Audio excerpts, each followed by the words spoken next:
one in Carcia village used the old forest road anymore. It was not blocked. It was not broken. It was not officially closed. People simply stopped coming back. The road began just beyond the last tea stall, where the mobile network disappeared and even birds stopped making noise. It cut straight through the forest like a wound that never healed. Old stones lined its sides, half buried, blackened by time. At night, the road looked wet even when it hadn't rained. Locals said the road remembered feet. They said it learned people. Rohit laughed when he heard that. He was a travel vlogger, always chasing places people feared. Haunted hotels, abandoned tunnels, cursed villages. Fear was content, and content was money. When he heard about a road where vehicles stalled, people vanished, and time behaved strangely, he packed his camera the same day. His friends warned him. "People don't die there," one of them said quietly. "They disappear while walking." Rohit smiled. Even better. He reached Carcia at sunset. The tea stall owner refused to take his money when Rohit asked for directions. "Beta," the old man said, voice shaking, "go anywhere else." Rohit pointed his camera at him. "Why?" The old man stared at the lens for a long moment. "Because that road doesn't kill you fast." That night, Rohit camped near the road. The forest felt wrong. No insects, no wind, just a heavy silence that pressed against the ears. At exactly 12:07 a.m., his phone battery dropped from 63% to 0. The camera, however, stayed on. That should have scared him. Instead, he felt excited. He stepped onto the road. The moment his foot touched the stone, the air changed. It felt warmer, thicker, like walking into someone's breath. His footsteps sounded louder than they should have, echoing strangely, as if someone else was walking just behind him. Rohit turned. The road behind him was longer now, much longer. The forest entrance he had come from was gone. He laughed nervously and kept walking. After 10 minutes, he noticed something strange. His footsteps were no longer matching his movements. He would step forward, but the sound came half a second later. Sometimes it sounded heavier, sometimes lighter, sometimes more than one set.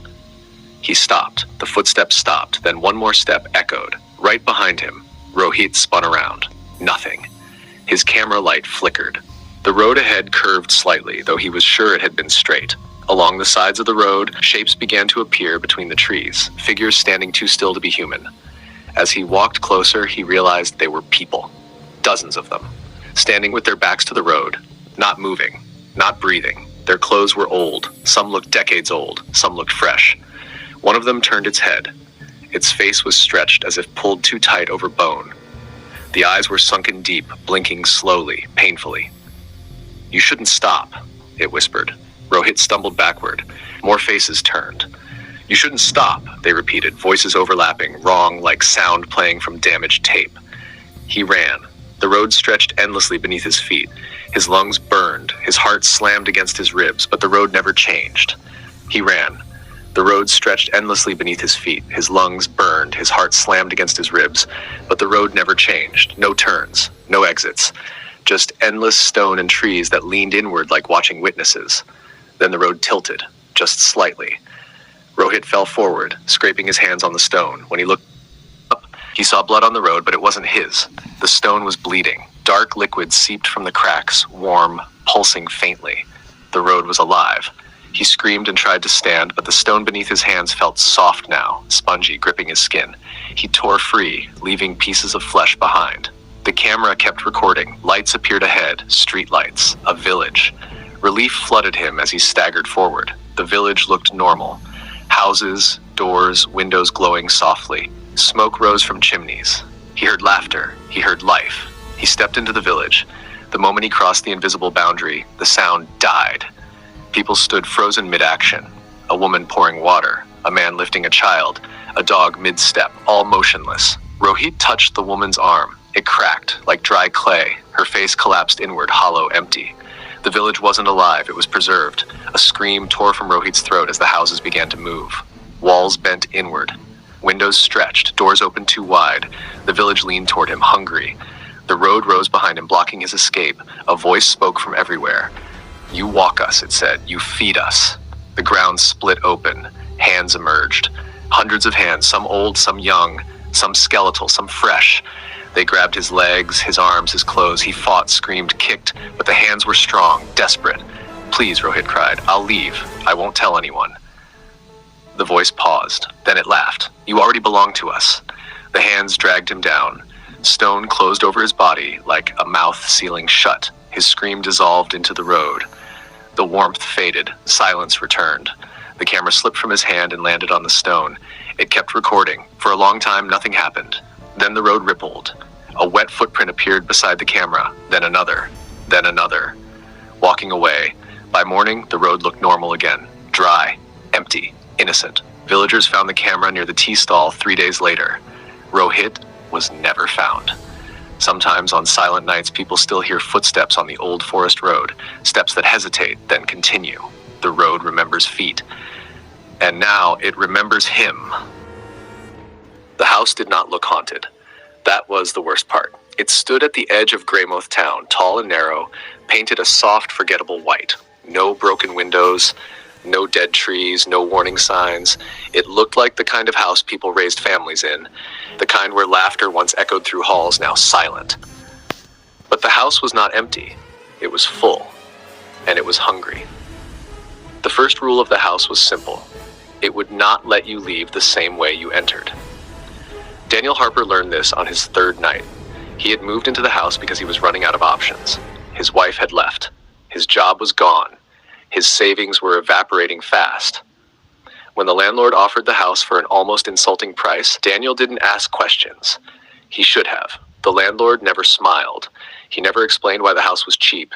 He only said one thing while handing over the keys. If you hear someone calling your name from inside the house, don't answer. Daniel laughed. He stopped laughing after the screaming began. The first night passed quietly. Too quietly.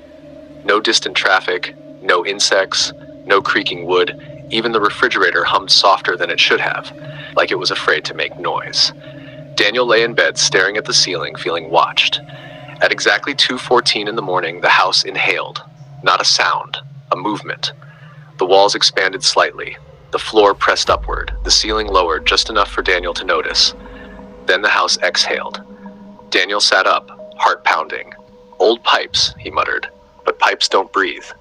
The second night, the house spoke. It started softly, like a thought that didn't belong to him. Daniel. He froze. The voice came from the hallway. It sounded like his wife. Not how she sounded when she left, but how she sounded years ago, before resentment hardened her voice. Daniel, it said again. Why won't you answer me?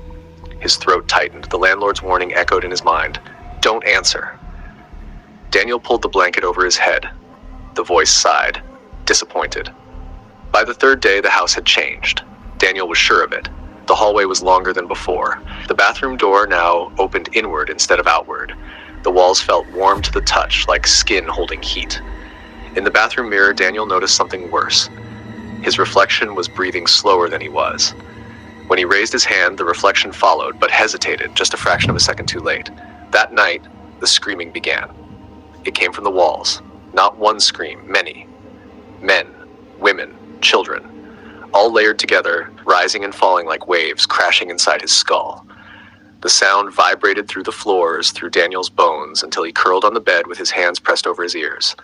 Please, he whispered, please stop. The screaming stopped instantly. The house listened. Then a new sound replaced it. Knocking. From inside the walls. Daniel tried to leave the next morning. The front door opened easily. Too easily. When he stepped outside, the world looked wrong. The street was there, but stretched, distorted like a bad photograph pulled too wide. The sky hung low and colorless. The air felt thick, difficult to breathe. Daniel turned around. The house was closer than it should have been. He took a step back. The house took one forward. Daniel ran. The front door slammed open behind him and swallowed him whole. The house punished him for trying to leave. That night it showed him what it was. The basement door, previously locked, stood open. Darkness spilling out like thick smoke. A smell rose from below. Rot, damp earth, and something metallic. Blood. Daniel descended the stairs slowly, each step sticky underfoot. The basement light flickered on. The walls were wrong. They weren't concrete. They were layered. Flesh stretched thin over bone. Hair grew in patches. Veins pulsed visibly beneath translucent skin. Faces were pressed into the walls, frozen in agony. Some mouths moved, begging, screaming, smiling. You're home, the house whispered. Daniel fell to his knees, the faces turned toward him. He recognized some of them. A man from a missing person poster downtown. A woman whose disappearance made the local news years ago. A child, too small, too thin, too dead. They tried to leave, the house said calmly. You will learn not to. Hands pushed out of the walls and grabbed him. Warm, human, terrified. Daniel woke in his bed. No injuries, no blood. The sunlight streamed through the window as if nothing had happened. But something had changed. He felt heavier, slower. When he touched his chest, he felt a second heartbeat, deeper, slower, not his own. From inside the walls, something knocked once, friendly, waiting. The house had chosen him, and it would not let him die. If you want. Daniel understood the truth slowly. The house did not trap people immediately. It taught them first. After the night of the second heartbeat, Daniel noticed that pain no longer worked the way it used to. When he bit his tongue to make sure he was awake, the pain came late, dull, distant, like it belonged to someone else. When he slammed his hand against the wall in frustration, the skin bruised, but the wall pulsed back, warm and alive, as if comforting him. The house was learning his body, and his body was learning the house. Sleep became optional. Whenever Daniel closed his eyes, he found himself standing in the walls. Not physically, yet, but in his dreams. He saw through layers of flesh and bone, watched the house breathe from the inside. He felt the fear of the others trapped there, their terror flowing through him like blood veins. They spoke to him now, not screaming, talking. They told him how long they had been there. Days, years, decades. Some had forgotten their names. Some had forgotten what sunlight felt like. All of them shared the same regret. They answered when the house called. The house began to use Daniel. When new footsteps approached the front door, Daniel felt it before he heard it. A pressure in his chest, a warmth spreading outward, hunger that was not his own. He tried to warn them. The words came out wrong. Don't stay, he told a young couple who toured the house one afternoon. It listens. They laughed politely. The house tightened around Daniel's lungs. That night, the couple stayed, and by morning, there were 2 new voices in the walls. Daniel tried to starve the house. He stopped reacting, stopped fearing, stopped pleading. The house responded by showing him memories that weren't his. A woman being folded into the ceiling while still alive. A child pressed into a wall, crying for a mother already absorbed below the floor. A man who clawed his own eyes out, hoping blindness would save him.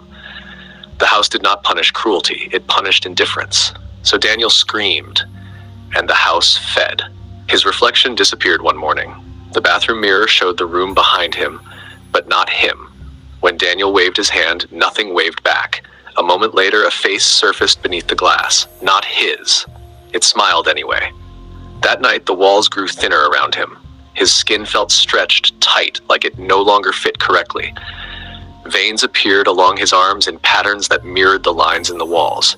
He was becoming architecture. Daniel made one final decision. If the house could not be escaped, it could be ended. He went to the basement with a knife and the gas can he had hidden days earlier. The faces in the walls begged him to stop, not because they feared the house, but because they feared freedom. The house panicked. The breathing became erratic. The walls thrashed. Hands tore at him, trying to pull him back inside before he could act. Daniel poured the gasoline anyway. When he struck the lighter, the flame reflected in hundreds of trapped eyes. "I'm sorry," he said. The house laughed.